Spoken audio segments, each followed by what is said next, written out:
Teaspoon इसमें डालेंगे हल्दी पाउडर, 1 टीस्पून रेगुलर लाल मिर्च जो होती है वो डालेंगे, 1 टीस्पून डालेंगे कश्मीरी लाल मिर्च, 1 टेबल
इसमें डालेंगे हम 3 टीस्पून नमक डाल देंगे। इसमें नमक ज़्यादा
प्याज को फ्राई कर लिया था और ये वही ऑयल है, तो यहाँ पर इसमें बहुत ही जायका होता है।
मसाले यहाँ से आप निकाल सकते हैं।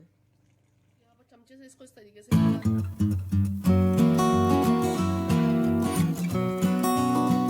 टेबल स्पून हमने बचा कर रखा था, ये लेंगे आधा। धनिया पुदीना यहाँ पर हमने बचा कर रखा था, वो दोनों को इस तरीके से मिक्स करेंगे और आधा इसमें से डाल देंगे।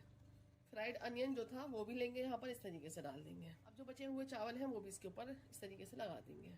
इस तरीके से चावल को फैला देंगे और यहाँ पर जो मसाला हमने बचाया है उसको इस तरीके से डालेंगे। हरा धनिया पुदीना डाल देंगे। चावल के हर दाने में जायका होना चाहिए। जब आप इस तरीके से लेयरिंग करेंगे तो बहुत ही ज़बरदस्त रहेगा।